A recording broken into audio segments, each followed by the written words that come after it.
Oh halo, hai, balik lagi bersama Elsa tentunya di Promosi Properti ini.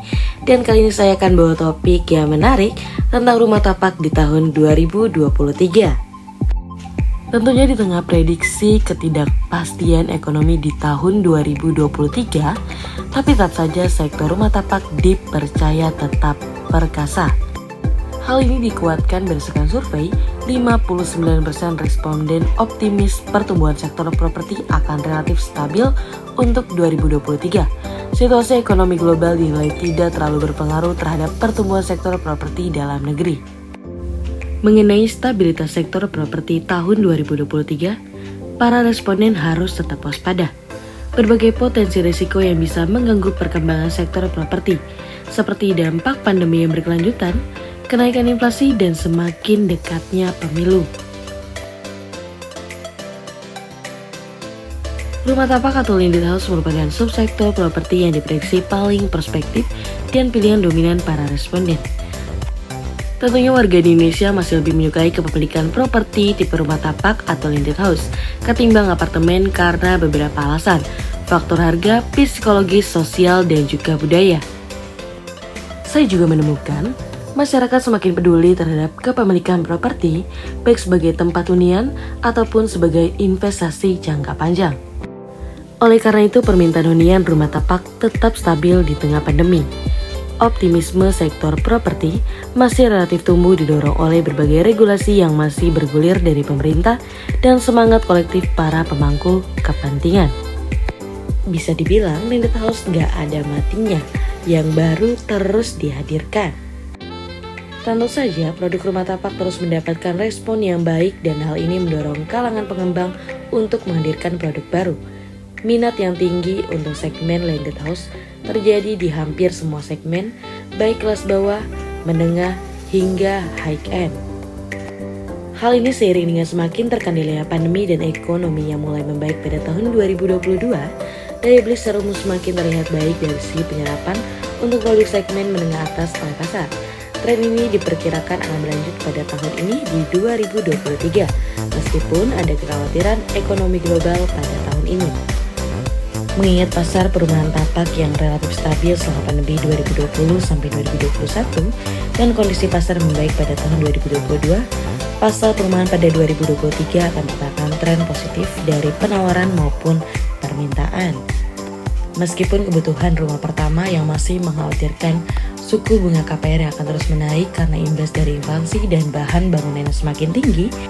Nah, ada yang perlu dipertimbangkan sebelum beli rumah di tahun 2023. Selain memastikan kondisi keuangan yang sehat, karena kalau dalam perencanaan keuangan, properti itu adalah aset terbesar seumur hidup kita.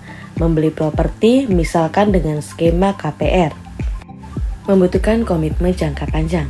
Nah, alokasi dana FLPP di tahun 2023 ini sebesar 25,18 triliun untuk memfasilitasi KPR FLPP sebanyak 220.000 unit rumah. Sedangkan alokasi dana Terpera sebesar 0,85 triliun untuk fasilitas KPR Terpera sebanyak 10.000 unit. Harga properti rumah diperkirakan naik pada tahun 2023. Adapun untuk kenaikan patokan harga rumah subsidi diatur sebesar 7%. Namun, angka ini masih di bawah usulan kalangan pengembang yang mengusulkan kenaikan 13%.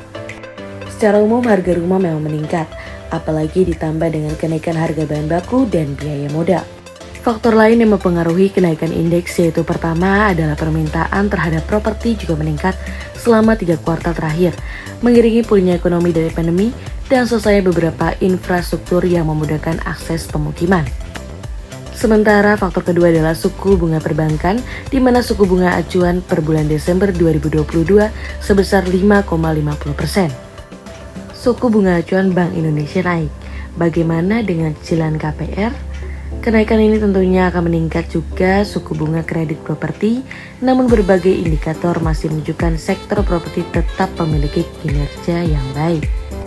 Karena menurut Deputi Direktur Departemen Kebijakan Marco Prudensial, dengan kenaikan suku bunga acuan Bank Indonesia, laju kredit di sektor properti masih terlihat lancar dan perbankan juga belum meningkatkan suku bunga kreditnya.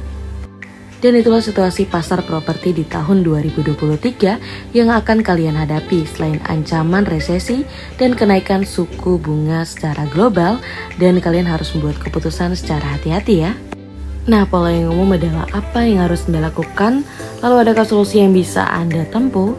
Tentunya Anda bisa membuka sumber usaha yang baru dan menyesuaikan harga produk Anda dengan daya beli masyarakat, lalu simpan penghasilan Anda sebagai tambahan untuk biaya membeli rumah. Kemudian Anda bisa mengecek seberapa besar rasio cicilan terhadap pendapatan Anda. Nah, kamu bisa mencari sumber penghasilan lain atau penghasilan tambahan nih. Misal bagi karyawan yang hanya mengandalkan gaji bulanan, maka kamu harus mulai memikirkan ide bisnis yang menguntungkan untuk membantu cicilan KPR kamu untuk menghadapi suku bunga yang akan naik. Nah, meskipun pembiayaan KPR masih sebagai pilihan utama, langkah lain yang mungkin bisa dilakukan adalah pindah ke bank lain yang memberikan bunga KPR lebih rendah atau mungkin flat yang lebih lama. Nah, yang terakhir adalah kamu harus menemukan harga rumah yang relatif murah, karena proses membeli rumah mencakup banyak sekali langkah dan persyaratan yang harus kamu lakukan, belum lagi harga rumah yang mahal. Tentunya kamu jangan sampai merugi ya. Dan itulah akhir dari topik yang kita bawa, yaitu adalah rumah tapak di tahun 2023. Terima kasih telah mengikuti video ini. Jangan lupa bantu berkembang video ini dengan cara like, komen, dan subscribe ya. Dan sampai jumpa di video selanjutnya.